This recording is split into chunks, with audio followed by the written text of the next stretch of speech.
పెట్టేసి this is just to bring this to your notice if you weren't aware, ఇది Shyamala number అని పెట్టేశారనమాట. పాపం నాకు ఎవరో ఒక ఆయన మంచి వ్యక్తి, మేడం మీరు పోలీస్ కంప్లైంట్ ఇవ్వండి, ఇలా ప్రైవసీని భంగం చేస్తూ నెంబర్ పెట్టడం తప్పు ట్విట్టర్లో ఆర్ ఎనీ సోషల్ మీడియాలో అని చెప్పి పాపం ఎవరో ఒక ఆయన నాకు పంపించారు. ఇంకా అటుపక్క కూడా మీరు చూస్తే ఎన్ని మెసేజ్లు, ఆ నెంబర్స్ కూడా I really want to show the numbers. ఆ నెంబర్స్ ఏంటి, ఎస్ మీరు మీ రెడ్ బుక్ లో ఏం రాస్తున్నారో నాకు తెలియదు, కానీ మీరు చేసేవన్నీ, రాష్ట్రంలో జరుగుతున్నవన్నీ ప్రజలు చూస్తున్నారు, దేవుడు చూస్తున్నాడు, దేవుడు రాస్తున్నాడు, ప్రజలు కూడా రాసుకుంటున్నారు.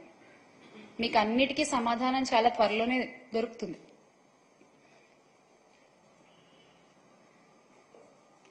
సో ఇది చూడండి, ఇది లేటెస్ట్ అన్నమాట, వెరీ న్యూ అప్డేట్ అనేది.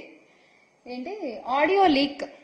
నేను అవంతి శ్రీనివాస్ గారితో నేను ఫోన్లో మాట్లాడిన ఆడియో లీక్ ఎంత ఫేక్ చేశారంటే, పాపం అంటే వాళ్ళకి నా గురించి సరిగ్గా తెలియదు అనుకుంటా, డీటెయిల్స్, పర్సనల్ డీటెయిల్స్ కొంచెం వర్కౌట్ చేసి చేయాల్సింది అదేదో. అందులో ఆడియో లీక్ లో ఏమని ఉంటుందంటే, ఆయన అడుగుతారు నన్ను, అవంతి శ్రీనివాస్ గారు, ఏం మా ఇంట్లో అందరూ వెళ్ళిపోయారా, పిల్లోడు కాలేజ్కి వెళ్ళిపోయాడా అని అడుగుతారు. కాలేజ్కి వెళ్ళిపోయారు అని నేను చెప్తాను అనమాట. దాంట్లో మీకు ఆ లింక్ తర్వాత వాళ్ళు ప్రొవైడ్ చేస్తారు. వెళ్ళిపోయారని చెప్తా. నా కొడుకు 2nd క్లాస్ అండి, నా కొడుకు చిన్న పిల్లోడు. ఎలా మీరు ఇలా డీటెయిల్స్ సరిగ్గా కనుక్కోవాలి కదా, ఫేక్ చేసినా సరిగ్గా చేయాలి కదా మీరు. పోనీ ఎవరిని అడిగినా చెప్తారు కదా నా గురించి, 100 మందికి తెలుసు నా గురించి అని మీరేగా చెప్పింది. ఇలాగా మీరు చేసేది. మళ్ళీ ఏమన్నా అంటే మేము మహిళలకు అంత గౌరవం ఇస్తాం, ఇంత గౌరవం ఇస్తాం అని చెప్పుకుంటారు. ఇదేనా మీరు ఇచ్చే గౌరవం? అనిత గారు చెప్పండి, మీరు కూడా ఒక మహిళే కదా, ఇదేనా అండి ఒక మహిళని మీరు ట్రీట్ చేసే విధానం? ఇంకొక స్లైడ్ ఉంటుంది చూడండి, అగో వైఎస్ఆర్సీపీ అదేంటది, glory to NCBN. What is your glory? Chandrababu Naidu గారు, వాట్ ఈజ్ యువర్ గ్లోరీ? అంటే ఇక్కడ నేను ఎప్పుడో డాన్స్ చేస్తూ చేసిన ఒక రీల్ పెట్టి యువజన శృంగార రసిక పార్టీ అంట. అసలు అంటే ఇంకా మరి సినిమాల్లోంచి వచ్చిన వాళ్ళు రాజకీయాల్లోకి రాకూడదా ఏంటి? నాకు అర్థం కాదు, చెప్పండి. సినిమాల్లో వర్క్ చేసిన వాళ్ళు, ఇండస్ట్రీలో వర్క్ చేసిన వాళ్ళు రాజకీయాల్లోకి రాకూడదా? ఒక చిన్న సందేహం అండి, ఏమనుకోవద్దు.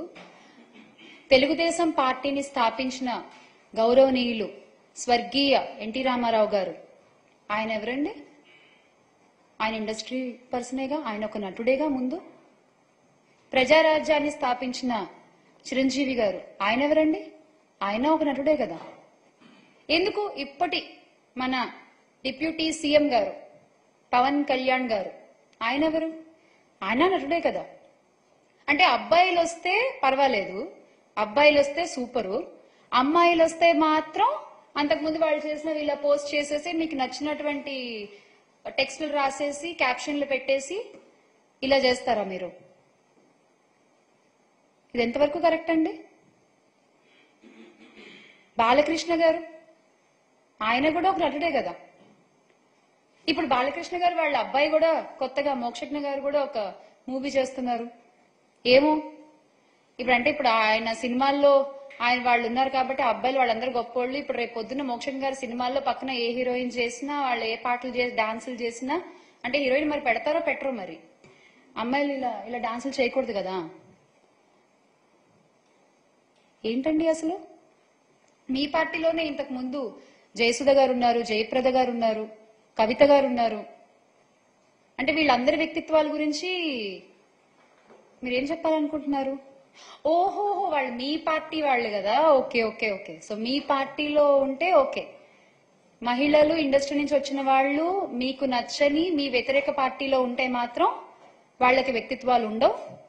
వాళ్ళ వ్యక్తిత్వాల గురించి మనం ఏదైనా మాట్లాడేస్తాం, వాళ్ళ మీద మనం ఎంత అభాండాలైనా వేసేస్తాము, ఎంతైనా ట్రోల్ చేసేస్తాం.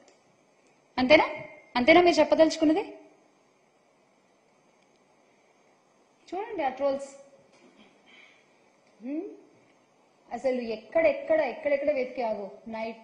అసలు ప్రతిదంటే ఇంకా మహిళ అనగానే ఇలా ట్రోల్ చేయడము మీకు అలవాటైపోయిందండి. బేసిక్ గా అలవాటైపోయింది. అంటే ఇప్పటివరకు నా మీద గాని ఆర్ రోజా గారి మీద గాని మీరు చేస్తున్నటువంటి ట్రోల్స్ కానీ మీరు అంటున్నటువంటి మాటలు కానీ ఇవన్నీ ఏంటంటే చేసే వాళ్ళకి ధైర్యం, మనోళ్ళు ఉన్నారు చూసుకుంటారులే అనేటువంటి ఒక ధైర్యం.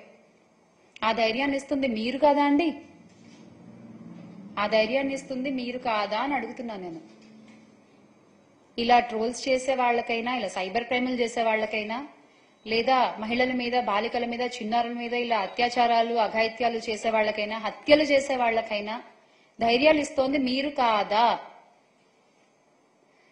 మొట్టమొదటిసారి ఒక్కళ్ళు తప్పు చేయగానే ఇమీడియట్ గా యాక్షన్ తీసుకుంటే రెండో తప్పు జరగదు కదా? మీరు ఎందుకు తీసుకోవట్లేదు? అంటే మీ పార్టీ నాయకులు అందులో ఇన్వాల్వ్ అయి ఉన్నారనా? దీనికి ఖచ్చితంగా సమాధానం చెప్పాలండి. కూటమి ప్రభుత్వం దీనికి ఖచ్చితంగా సమాధానం చెప్పాలి.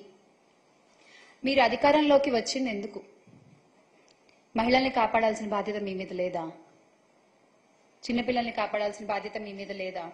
ఇలాంటి రాబందులు, క్రూరముగాల నుంచి కాపాడే ధర్మం మీది కాదా? చెప్పండి.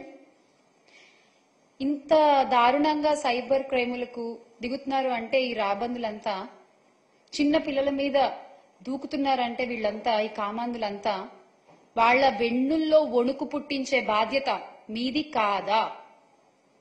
దీనికి ఏం సమాధానం చెప్తారో చెప్పాలి నాకు. I will be waiting. విచిత్రమైన విషయం ఏంటంటే మహిళల రక్షణ, శాంతి భద్రతల అంశాల మీద దృష్టి పెట్టాల్సిన పోలీసులు ఇప్పుడు ఎలా